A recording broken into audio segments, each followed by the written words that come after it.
Hello, welcome to Tip Off today. Hope you're doing great. A little bit of a later launch than usual. Thanks so much for coming in. A few notes. I'm going to do a bunch of Ask Locks today on Tip Off because I had somebody say I post questions all the time and I never get answers. The Ask Lock system's crazy. The way I get it, I just get your name, where it's from, and your question. I have no way to respond to you on Ask Lock. So I try to kind of get a vibe of what all the questions are coming in on Ask Lock, and then respond to that. Remember, you can follow me on Locked On Sports on Facebook. Like on that. That'd be great. Do the same on Twitter at Locked On Sports. Sorry, I got to turn something down here technically because we're peaking out volume-wise. I think you've probably noticed that. So there, I think that's probably a little bit better. Anyway, hope you're good. We did a bunch of defensive research yesterday. Now that's too low. We did some defensive research yesterday. Now it's too high. Now it's too low. It's like I'm doing a dance. We did a bunch of defensive research the other day, and so I'm going to get that to you today. Yes, by the way, I did go up to Snowbird today, if you're wondering why this is all on and everything. And another note for those YouTubers. Someone was commenting on my mess, and I need to clean up. No. This brain does not work that way. This brain works with messes, and I'm the one who I always call my wife up and say, like, okay, can you go into my office? On the left-hand side, there's 3 piles on the ground. On the third pile, half the way down, there's a yellow piece of paper, and inside, next to that yellow piece of paper, there's a little phone number. Can you give me that number? That's how my brain works. So I can't do anything about that. What I wanted to talk a little bit about was yesterday we did some defensive research about the Utah Jazz, and I'm going to continue and put another thing up on the web. Yesterday's was interesting. Yesterday's was simply, according to 82games.com, guarding your man, how do you rank? And what was newsworthy about it were probably 4 things. Karolinko was brilliant, 5th best in the NBA. Millsap was miserable, 194th in the NBA out of 201. The third, and those 2 things aren't surprising. Karolinko throughout the year took guys out of games, completely stymied them, took away everything. You know, we had charted pretty regular basis going up against primary scorers, and I think that was telling when it showed up that he was that good. Millsap, I've talked about this a lot with Ron. I thought the season changed in December when power forwards just started to bang at the Utah Jazz. It started with Zach Randolph in back-to-back games. It started with LaMarcus Aldridge and Luis Scola, and every single one of those guys were just putting up 10, 15, 12 points in the first quarter, and the Jazz weren't able to recover. CJ and Raja were not as bad as you'd think. In fact, Raja was pretty good, and I think that's a case where numbers are helpful because emotions get the best of us and lead us to make mistakes. The others were the younger guys. Fasenko was great, but Favors was really fabulous with the Jazz. He wasn't as good with New Jersey, but the number that jumped out to me, guys that Favors were guarding this year when he was with the Jazz, shot 40% on the season. That's just when he's with the Jazz. It was 47% when he was with New Jersey, but it's pretty amazing. And then Devin Harris was really, really bad, and that's got to be disconcerting. He was better in New Jersey, but not a lot better. I've always thought of Devin Harris as a pretty good defensive player.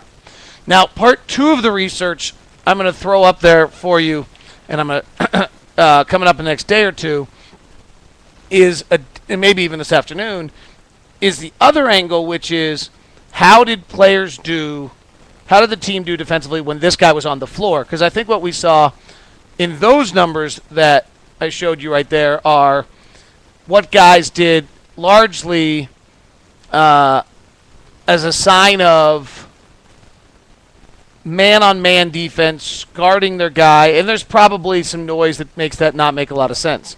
From the Jazz standpoint, last year, point guards and power forwards caused them the most difficulty. Well, that's probably where the league is, but it was noticeably they were as bad.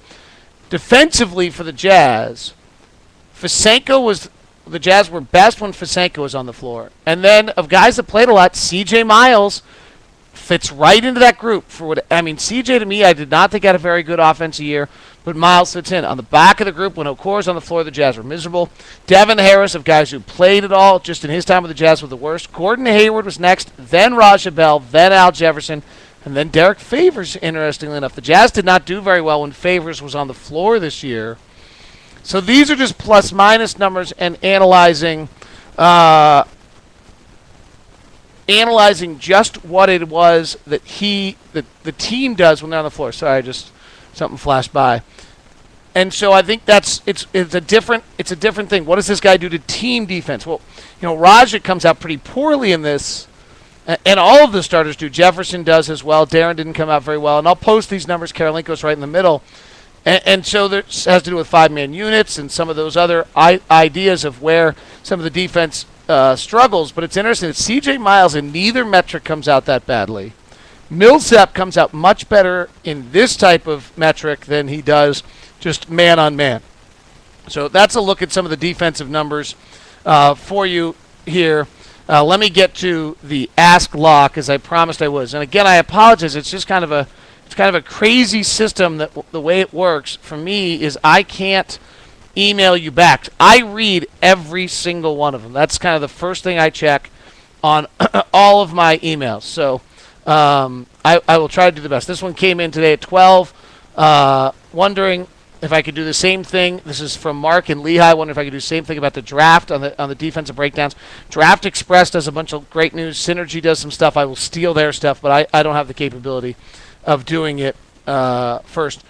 Ethan had a question of why some of the numbers look different on the second set for Fess and Harris, because I had to take their best position and kind of average out where they played their positions on some of that.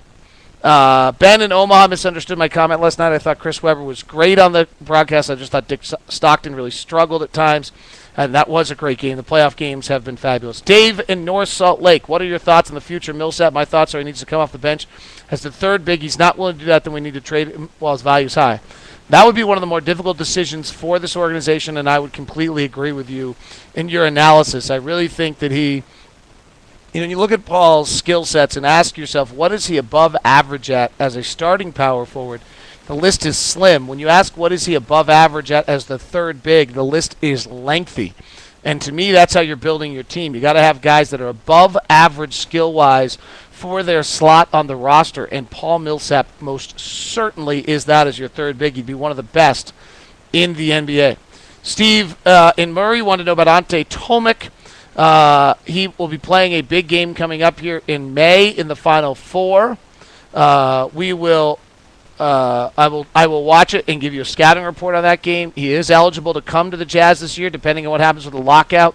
He may decide to wait another year, because why would he bypass the money in Europe when he can't get the money here? So that the lockout is probably going to hurt the Jazz and the chances of bringing Tomic in this year. Shane in South Jordan, I hate the idea of Millsap leaving, but if you're not willing to be a spark off the bench, who are the top picks to trade for? Well, I think the Jazz can package some things together. There's probably some players out there. I generally have made up this list, but I think Danny Granger, Josh Smith, Rashard Lewis, there was Andre Iguodala, all seem to be somewhat available depending on what package you can put together for them. Has some pretty strong wing players that are out there.